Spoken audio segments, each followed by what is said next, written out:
안녕하세요. 맥키네시의 투자클럽입니다. HLB에 이어서 항서제약도 돌파 시도를 차트상에서 하고 있습니다. 자, HLB 주가는 내일 39,600원 재돌파 가능할지 여부 굉장히 중요한 어떤 국면이죠. 내일의 투자 전략까지 한번 살펴보도록 하겠습니다. 먼저 개장 전 미증시 선물 흐름부터 한번 살펴봐 드리도록 하겠습니다. 지금 이제 막 개장 직전인데요. 나스닥 선물 같은 경우는 0.36%, 다우와 S&P 선물 같은 경우는 0.16, 0.23%. 결국 이 부채 한도 관련되는 부분들이 계속되면서 지수 관련되는 부분에 영향을 좀 주고 있습니다. 중소형주 중심의 러셀 2000 같은 경우는 0.11%, 유가 좀 올라가고 있고요. 금값은 좀 소폭 빠지고 있는 흐름입니다. 자, 오늘 국내 시장 전반적인 어떤 시장 흐름들, 시장 동향부터 먼저 한번 살펴봐 드리면요. 자, 어제 이어서 오늘 같은 경우에도 코스닥 쪽에서는 외국인들, 기관들 중심으로 좀 매수를 했고요. 외국인들은 거래소와 이제 선물 쪽에서는 소폭 매도, 기관들은 금융 투자를 중심으로 해서 연기금도 양시장에서 매수를 했고요. 매수 주체로 들어갔고, 개인들은 오늘도 매도하는 어떤 흐름들을 보였습니다. 자, 원달러 환율 자체가 이제 1312원 70전까지 좀 내려왔죠. 5원 40전 정도 오면서 코스피 쪽에서는 하락 종목 수가 상승 종목 수보다 조금 더 많았고요. 코스닥 쪽에서도 거의 대등한, 종목별로는 이제 대등한 어떤 흐름의 수급이 이제 보이는 어떤 입장이었습니다. 자, 오늘도 HLB 관련해서 오전하고 이제 장 끝나고 제가 올려드렸듯이 내일이 이제 굉장히 중요한 어떤 차트 국면이죠.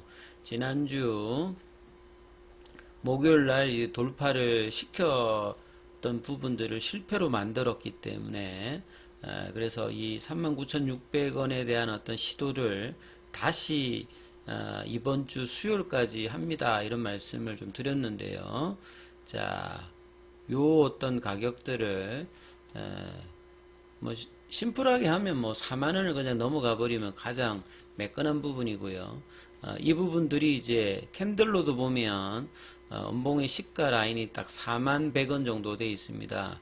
자, 여기에서 갭업을 시키고 난 다음에 못 올라갔던 부분이 상당히 좀 아쉬웠고, 이런 부분들은 이 장중의 프로그램이라든지 이런 수급의 어떤 영향을 받으면서 밀어떨었다가 3일 정도 일단 추가 하락을 하지 않고 35,000원권에서 오늘 장중에 38,000원도 좀 넘는 흐름들을 좀 보이면서 좀 반등을 했죠. 시간에는 이제 200원 정도 빠졌습니다만, 그래서 이 38,000원, 39,000원대 이 부분들을 어떻게 이제 형성을 해 놓느냐. 그래서 종가상으로 내일 이제 못 간다 하더라도 하락하지 않으면 플랫형 조정으로 좀 기간이 좀 연장될 수 있는 어떤 흐름들도 만들어질 수 있고, 이 흐름들이 이제 거래량이 증가와 더불어서 어떤 국면을 나올지, 그리고 장중에는 항상 이 프로그램 쪽의 어떤 수급을 체크를 해야 됩니다. 그래서 어제하고 오늘은 프로그램 쪽도 이제 수급이 들어오면서 외국인과 기관들이 좀 매수하면서, 개인들은 이제 지난주 금요일부터 좀 매도를 좀 하는 모습이었죠.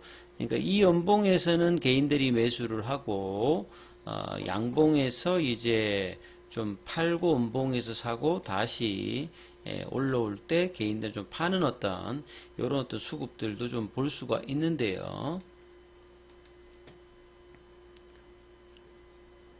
자, 기사 관련되는 부분은 이제 말씀을 좀 드렸으니까 항서제약 관련되는 부분을 바로 좀 한번 살펴보겠습니다. 그리고 애자이 관련되는 부분들도 차트를 통해서 한번 살펴봐 드릴게요.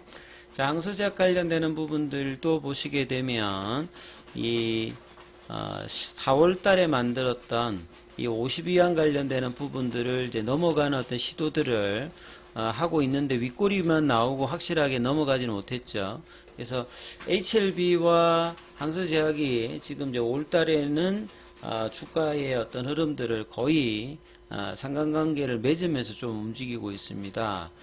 그리고 항서제약 같은 경우는 월봉상에서는 4월 달에 양봉을 내고 지금 이평선 같은 경우가 거의 이제 수렴을 하고 있는데 HLB도 상승 삼각형의 어떤 모습을 보여주고 있듯이 항서제약은 월봉상에서의 어떤 이 수렴형 이후에 확산을 할 수 있는 그런 어떤 부분들을 좀 만들고 있었죠. 자, 그리고 공매도 관련되는 부분들은 오늘 이제 거래량이 좀 늘었는데요. 그러다 보니까 공매도 비중 자체는 보시다시피 지난주에 많이 늘었던 부분들을 조금 이제 좀 줄여 놓았고요. 공매도 잔고 관련되는 부분은 5월 18일 기준으로 보시게 되면 계속 좀 늘고 있습니다. 그리고 대차 거래 관련되는 부분들은 상한보다는 체결이 여전히 그래도 많은 어떤 흐름으로 이어지고 있다. 이렇게 나타나고 있죠. 자, 이런 어떤 흐름 속에서 이 애자에 관련되는 부분에서 좀 설명을 좀 추가를 좀 해드리면, 애자이는 뭐 이렇게 알다시피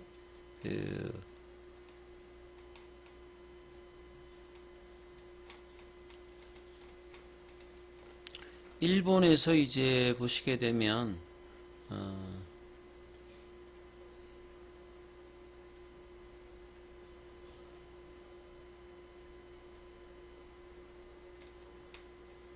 요게 이제 유진투자증권에서 나왔던 일본 이제 제약사들 관련되는 부분을 다루었던 리포터가 있어서 이 부분을 좀 참조해서 설명을 좀 드리려고 합니다.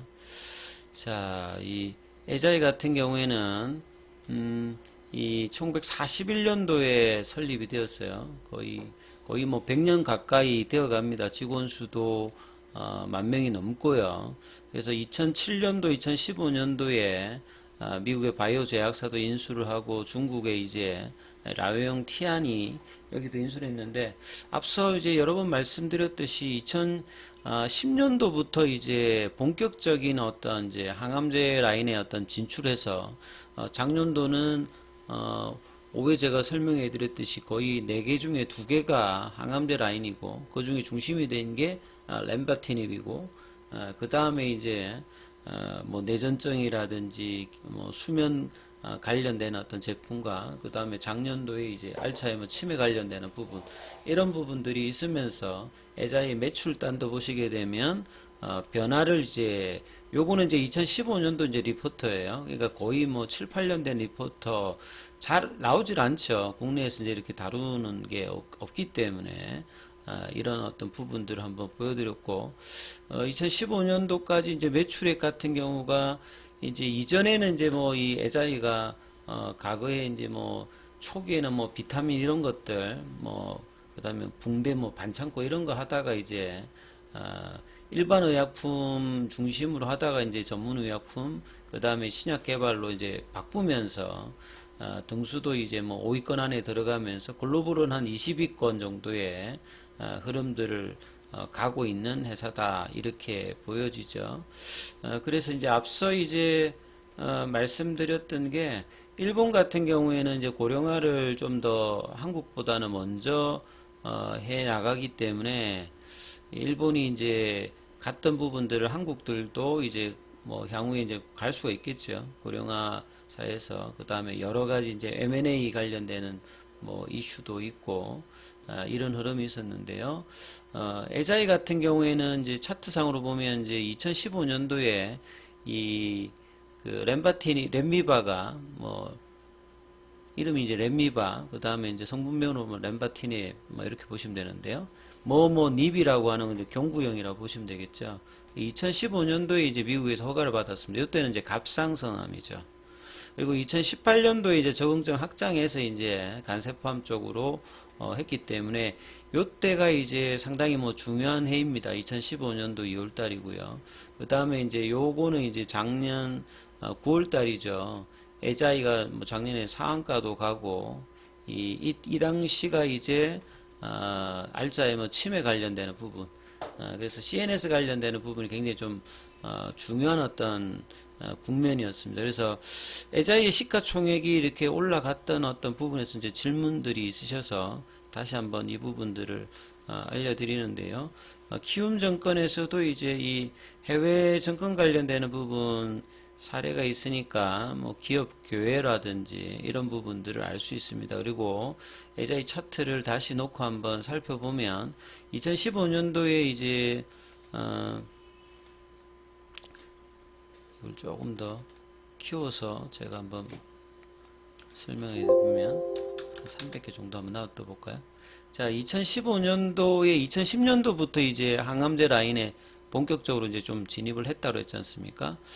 이 당시 이제 여기서 2015년도에 이제 최초로 승인을 받죠. 갑상선암 관련되는 부분. 여기 뭐 차트로 보면 여기 상반기일 겁니다. 그리고 난 다음에 이렇게 빠져요.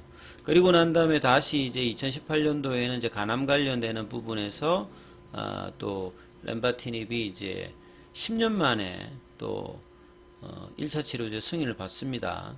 그리고 난 다음에 여기서 다시 또 이제 거의 한 더블 정도로 올라가거든요. 그러면 2010년도 이제 초반으로 보게 되면 여기서 보면 거의 한 4배 가까이, 작년 2021년도의 어떤 고점을 치면 거의 한 4배 정도 요렇게 지금 어떤 시가총액이 한 그 20조 중반 정도가 되거든요. 그러니까 2015년도에 뭐 요 정도 수준에서 거의 조금 더 올라가 있는 수준이기 때문에 항암제 라인을 시작하고 난 다음부터는 시가총액이 뭐 지금 기준에서 좀 떨어졌다 하더라도 2000년도 전에 이제 거의 한 5조 정도밖에 안 됐거든요. 5조 정도밖에 안 됐던 부분들이 이때 한 몇 배 정도가 증가되었기 때문에 시가총액의 어떤 흐름 자체가 많이 이제 늘어났는데, 그러니까 바닥에서 보면 이제 그런 어떤 흐름인데,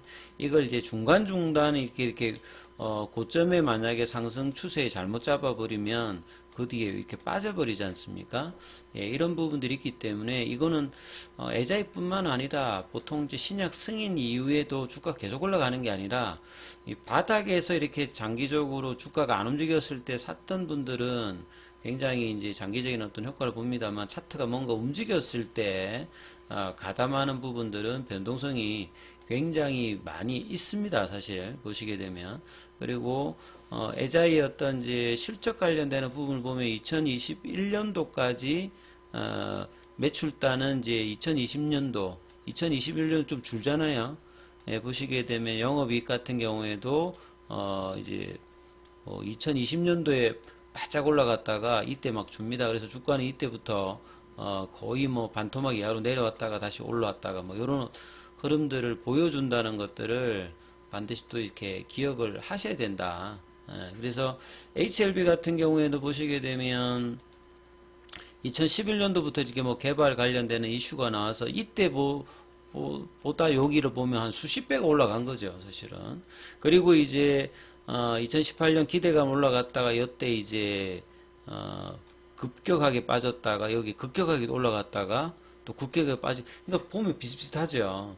그래서 이제 2020년도부터 해가지고는 코로나 기간에 다른 어떤 바이오텍들이 많이 올라간 데 비해서는 이제 박스권 흐름을 보여줬다가 이 주가가 뭐 사실 이제 기대감을 본다라고 하면 이 가격 대비해서 이제 밑단에 이제 계속 있는 거죠. 그래서 승인을 하게 되면 뭐 올라가는 부분들은 당연히 이제 한번 올라갈 수 있는 상황이죠. 그래서 과거와 같은 흐름으로 올라갈지 거기에 준해서 올라갈지 이 부분들이 올해 내년에 굉장히 어떤 중요한 어떤 국면에 있는 겁니다. 그래서 이제 그러한 부분에 강한 흐름을 볼 수 있는 게 이제 이 돌파기 때문에 제가 계속 이제 올해 가장 중요한 국면이 이것이다. 근데 이 부분들이 돌파가 되었다가 실패되어서 작년 재작년도 돌파 이후에 결국 다시 또 내려왔는데, 자, 올해는 이 부분들이 변화가 생길지 여부가 굉장히 중요하고, 내일도 이제 그런 차원에서 흐름들이 돌파가 되면 추가 상승이 가능한 부분이고, 추가 상승이 안 되면 또 이제 플래티넘 조정이 오면서 6월달, 7월달에 모멘텀을 기다리니까, 자, 이런 부분들이 이제 내일 어떻게 될지 굉장히 관심을 가지시면서 살펴보는 전략이 필요하니까 이 부분 좀 참조해 보시기 바라겠습니다. 여기까지 하겠습니다.